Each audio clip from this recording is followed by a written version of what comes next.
우리 삶의 주변 또 역사를 보면 우리가 이해하기 어려운 불가사의한 일들이 많이 있습니다. 특히 신앙적인 안목으로 볼 때는 더욱 이해 못할 일들이 많이 벌어지곤 합니다. 이것을 어떻게 해석해야 될지 많은 갈등을 가지게 됩니다.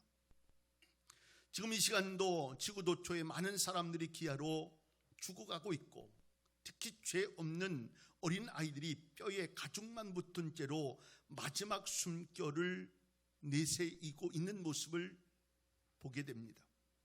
끊임없는 전쟁, 다툼으로 많은 사람들이 피를 흘리며 죽어가고 있고요. 심 없는 어린 아이들 또 아녀자들이 희생을 당하고 있습니다. 과학, 물질, 만능주의가 거대한 맘모스의 우상이 되어서 사람들의 마음에 군림하고 모든 삶의 원리들을 지배하고 있습니다. 잘 살기만 하면 돼. 남들보다 누리며 살 수 있으면 돼. 여기에 초점이 다 맞춰 있어요. 내가 어떤 가치의 마음 가지고 이 땅에 살아가는가, 이거에 관심 없이 그냥 잘 살면 되고, 도둑질을 하든 무슨 일을 하든 그것도 능력이니까 그렇게 해서 잘 살면 되지, 이렇게 생각하며 사는 사람들이 너무 많아요. 이런 과정에서 악이 선을 이기고 폐역과 광포가 세상을 지배하는 것처럼 보여지게 됩니다. 절대 가치와 선은 땅에 떨어져서 짓밟히고 모든 것이 다 해석하기 나름인 상대의 가치가 세상을 지배하고 있습니다. 그래서 영화나 드라마를 보면 언론이 그 상황들이, 정치가들이 막 이렇게 뒤엎고 만들어가고 이런 모습을 보면 이게 무슨 일인가, 이런 생각, 도대체 그런 일들이 이루어질 수 있을까, 이런 생각을 가져요. 영화니까 그래, 드라마니까 그래, 이렇게 이야기할지 모르지만 현실이 그런 삶을 배경으로 깔고 있다는 거예요. 그래서 참 우리는 혼란스러움을 겪게 됩니다. 교회는 교회대로 그 속에 하나님이 과연 살아서 역사하고 계신가는 의문을 가지게 될 때도 있습니다. 세상과 교회의 선이 어딘지조차 구분하기 어려울 정도로 세속적인 개념과 방법들이 교회 속에 깊숙이 들어와 박혀 있습니다. 세상의 가치를 교회의 가치로 자꾸 접목시켜요. 그럼 교회도 자꾸 세속화돼가.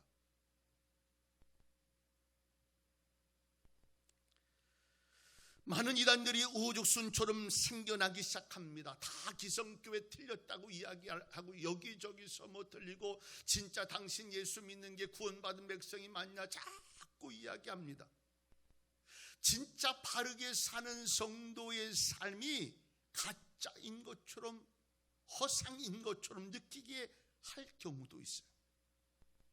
성공, 부자 되는 것, 성취, 성장, 이런 것들이 성경적 검토도 거치지 않은 채 무조건 성장, 무조건 성공, 이런 목표 아래 거침없이 사용되어지고 있습니다.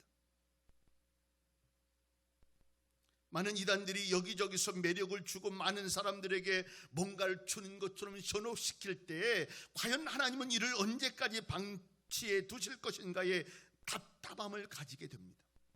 이런 어지러운 세상 속에 살면서 이것을 바라보는 우리에게 하박국서는 오늘 우리에게 바른 교훈을 줍니다. 성경은 개인 구원의 교과서일 뿐만 아니라 우리의 삶의 정황과 역사에 바른 교훈을 전해줍니다. 오늘 하박국 선지자가 처해있던 상황이나 그가 가졌던 인생의 의문과 혼란스러움이 오늘 우리의 상황과 아주 흡사합니다. 그는 1장에서 폐역과 겁탈과 강포와 변론과 분쟁을 보고 있다고 말하면서 세상의 공의가 시행되지 못하고 있다고 하나님께 항의를 하고 있는 것입니다. 13절에도 보니까 주께서 눈이 정결하심으로 악을 참아보지 못하시며 폐역을 참아보지 못하시거늘 어찌하여 거짓된 자들을 방관하시며 악인이 자기보다 의로운 사람을 삼키는데도 잠잠하시나이까 라고 이야기합니다. 여기서 자기의 혼란스러움을 하나님 앞에 고백하고 있는 이 하박국의 처지를 보게 됩니다. 이런 면에서 하박국 선지자는 혼란스러운 세대에서 우리가 하나님께 묻고자 하는 질문을 대신하고 그 깨달음과 교훈을 우리에게 주고 있습니다. 오늘 그가 세상을 바라보는 관점을 몇 가지 추려서 생각해 보려고 하는데, 그 첫째는 하나님의 침묵과 활동하지 않으심에 대한 말씀입니다. 하나님께서 분명히 분기하시고 바로 잡으셔야 할 일들이 벌어지고 있는데 이상하게 침묵을 지킬 뿐 활동하시지 않는다는 것이에요. 여호와여, 내가 부르짖어도 주께서 듣지 아니하시니 어느 때까지리까? 내가 강포로 말미암아 외쳐도 주께서 구원하지 아니하시나이까? 2절은 그렇게 표현하고 있습니다. 4절의 정의가 시행되지 못한다는 것은 활동하지 않으신다는 것을 표현하고 있는 거예요. 부르짖어도 듣는 것처럼 보이지 않고 그렇다고 공의로 활동하지도 않는 것처럼 보인다고 하는 사실을 그대로 솔직하게 하나님 앞에 아뢰고 있습니다. 여기 강포로 말미암아 외쳐도 주께서 구원치 아니하신다고 했는데 이 강포라고 하는 말을 6번이나 쓰고 있어요. 그런데 이 강포라고 하는 말은요, 극도의 타락성을 표현하고 있어요. 부도덕과 음란과 불의와 모순이 팽배해져 있는 이 상황 속에서도 주께서 우리를 구원치 아니하시나이다 라고 이야기하는 거예요. 옳고 선한 것이 교수대로 올라가고 악한 것을 따르고 주장하는 것이 보좌로 올라가는 것을 표현하고 있는 것입니다. 이런 상황 속에서도 하나님은 이상하게 침묵하고 계신다는 거예요. 이에 대한 우리의 기도가 3절에 나오는 그대로 우리에게도 나오게 됩니다. 어찌하여 하나님 이러세요? 적어도 우리 예수 믿는 사람에게만이라도 하나님이 그때를 가르쳐 주셨으면 좋겠는데, 그래도 믿음으로 살려고 발버둥 치는 우리에게라도 우리가 옳고 그름에 대한 여기까지의 인도하심이 있다는 것을 좀 가르쳐 주셨으면 좋겠는데 말씀하시지 않아요. 세상의 역사를 보면서 빨간색으로 나타나면 악이고 파란색으로 나타나면 선이라고 가르쳐 주셨으면 좋겠는데, 교회에서 일어나는 일들도 하나님이 침묵하지 않으시면 좋은데 이단이 일어나면 하나님 빨리 좀 아니라고 가르쳐 주셨으면 좋겠는데, 그러면 하나님도 망신당하지 않고 하나님의 영광도 가리지 않고 교회도 부끄럽지 않은데,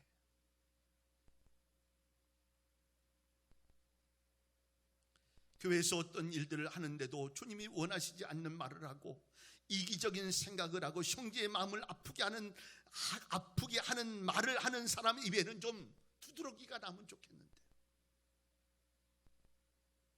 그러면 악을 방지할 수 있지 않겠는가? 그런데 하나님은 침묵하고 계시다는 거예요.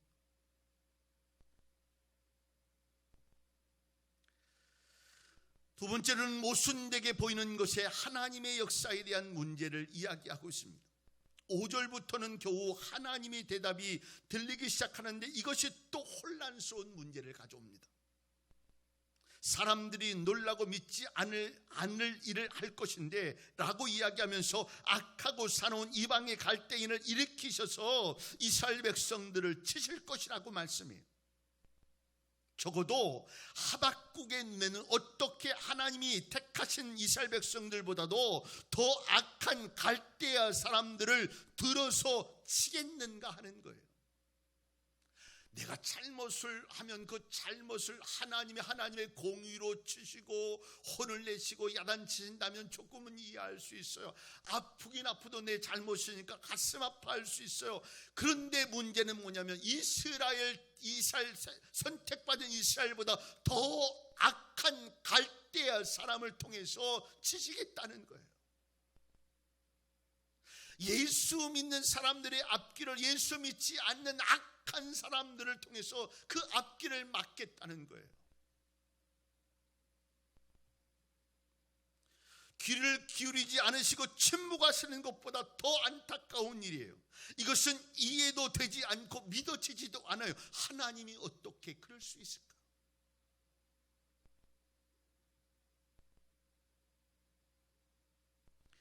어찌되었든 하나님은 이스라엘보다 더 악한 이방의 나라 갈대아인들을 일으키셔서 이스라엘을 치시기로 하셨고, 사람들이 놀라든지 믿지 못하든지 상관없이 하나님은 그 일을 계속 진행해 가시면서 결국 마지막에는요, 이스라엘이 다시 살 수 있는 유익을 주시고 있는 것을 보게 돼요. 때로는 우리가 기도할 때 하나님은 오히려 우리가 생각했던 것보다 전혀 엉뚱한 것으로 응답하실 때가 있습니다. 우리를 사단에게 내어준 것 같은 방향으로 움직여질 때가 있습니다. 그러나 거기에는 하나님의 더욱 큰 뜻이 있다는 사실을 기억해야 합니다. 하나님을 바로 섬기고 은혜로 살려고 애를 쓰고 신앙과 믿음으로 살려고 애를 쓰는 사람들에게 어려움이고 문제가 올 때는 하나님의 뜻하신 또 다른 바가 있기 때문에,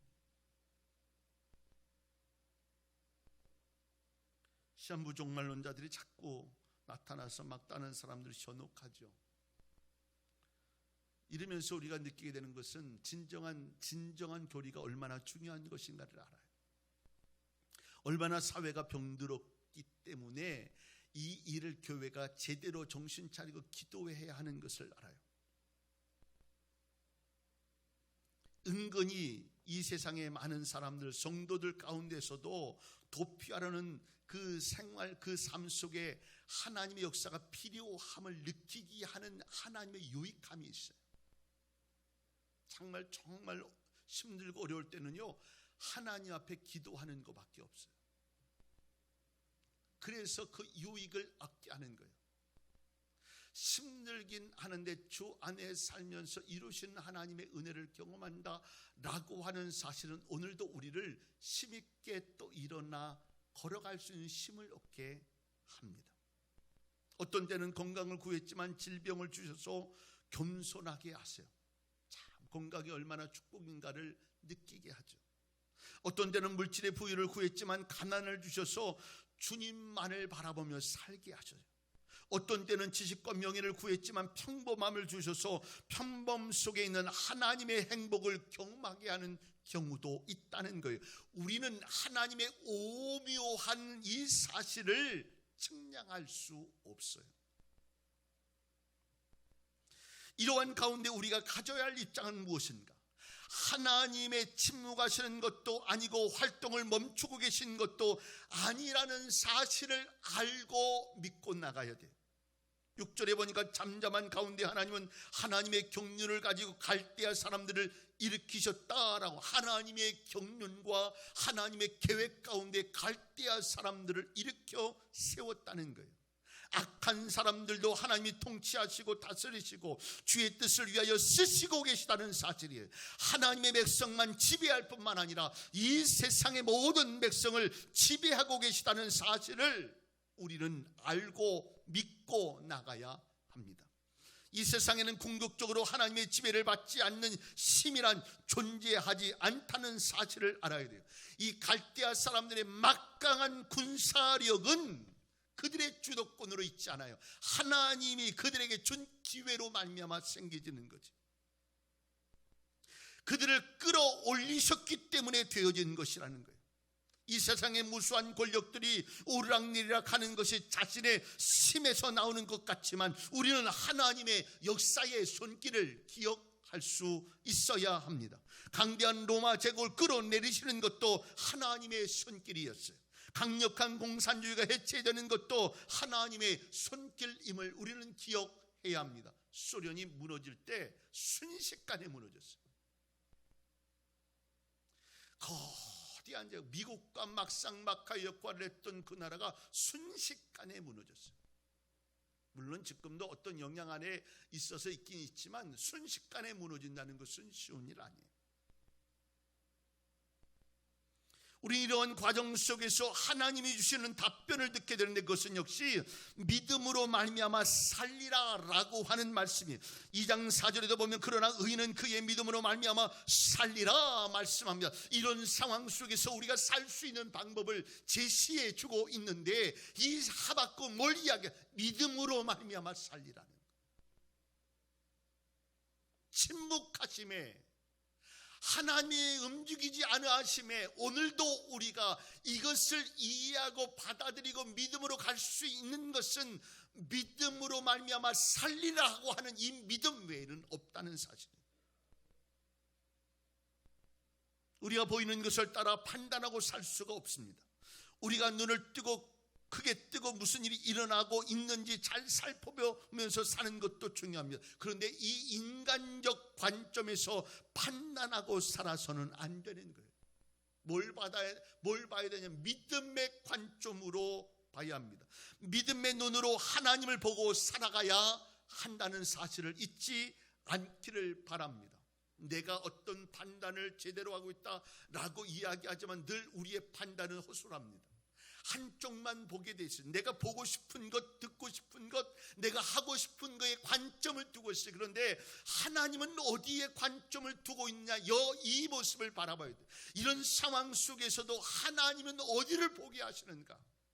왜 하나님은 침묵하시면서 왜 세상에 많은 사람들을 이렇게 악한 자들을 이렇게 세우시면서 하는 그때의 모습을 바라보면서 믿음의 관점을 보기를 원하시는 것이 오늘 하박국 선지자가 발견한 하나님의 진리예요.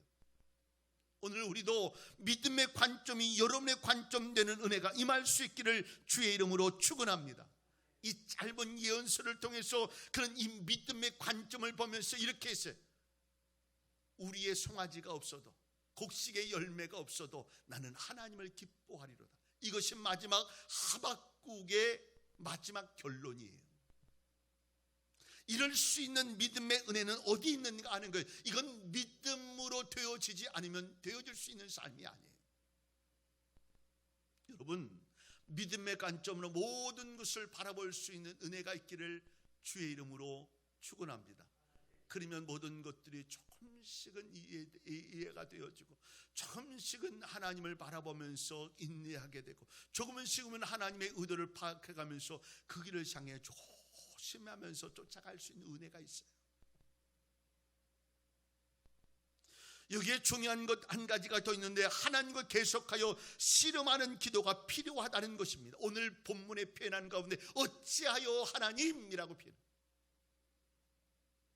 어찌하여라고 말하면서도 하나님께 나아가고 있는 기도를 하고 있어요. 여러분, 우리에게는 답답한 심령을 가지고 울면서 하나님을 투덜투덜하면서도 어찌하여 하나님 이러면서도 하나님 앞에 기도의 줄을 놓지 말아야 한다는 거예요.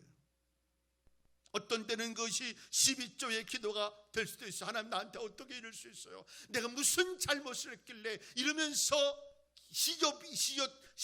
12조의 모습으로 이야기할 때가 있어요. 그런데 중요한 것은 하나님 앞에 진솔하게 나와 기도하는 그 기도를 하나님이 듣고 있다는 사실이에요. 세상의 사람 다 퍼보야 좋을 것 없어요. 저도 좋지 않고 나도 좋지 않고, 나도 죽고 저도 죽는 일이에요. 그러니까 하나님 앞에 기도의 줄을 놓지 않고 끊임없이 기도하며 하나님 나를 도와주시고 하나님의 은혜를 경험하게 하시고 하나님의 은혜로 말미암아 이 뜻이 무엇인지 알게 하시며, 이렇게 하면서 끊임없이 하나님과의 관계를 이룰 수 있는 마음을 가져야 돼요. 수많은 모순된 삶의 여러 가지 정황들을 바라보면서 우리는 기도하고 있습니까? 왜 응답하고 계시지 않은가라고 하는 마음이라도 가지고 기도하고 있습니까? 기도해야 돼요. 기도하면 원망했던 기도가 하나님의 뜻을 이해할 수 있는 기도로 바뀌어요. 기도하면 내 삶에 불안했던 이 모습이 은혜의 마음으로 바뀌어요. 그러면서 현실의 삶도 조금씩 바뀌어지는 은혜가 있어요. 그래서 늘 많은 사람들이 하는 모습은 얘기 뭐예요? 은혜 받고 하는 고백은 뭐냐면 늘 내게 문제가 있죠 라고 하는,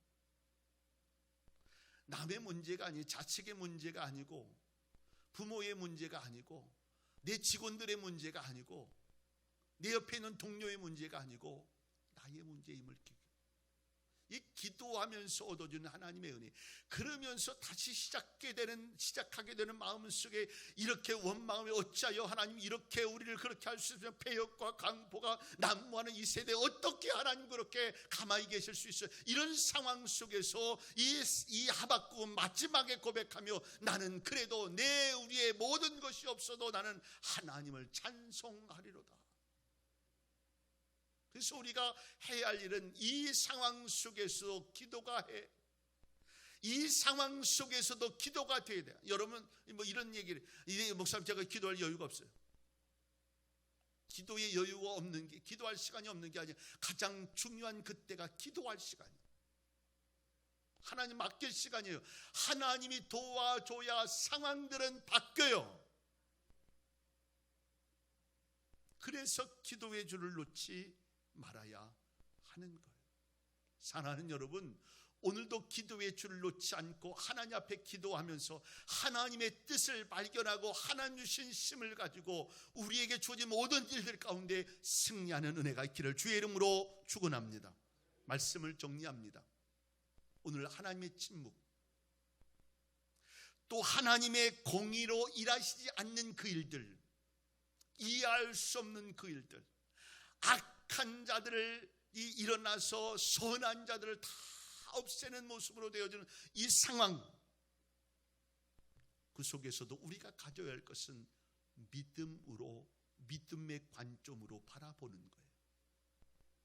그러려면 기도의 자리에 있어야 돼요. 기도의 줄을 놓지 말아요. 그러다 보면 깨닫게 돼요. 하나님의 은혜를, 하나님의 계획과 섭리를, 그렇지, 내가 조금 더 참았어야 돼, 내가 그렇지, 이게 하나님의 은혜였어. 이 고백이 우리에게 임하게 될 겁니다. 믿음의 관점, 기도의 줄을 놓지 않는 축복의 은혜들이 우리 모든 성도에게 있으므로 모든 일들을 놀랍게 바꾸어 놓는 역사 있기를 주의 이름으로 축원합니다. 기도하겠습니다. 사랑하는 복음의 동역자 여러분, 오늘도 하나님의 음성이 들려지길 원합니다.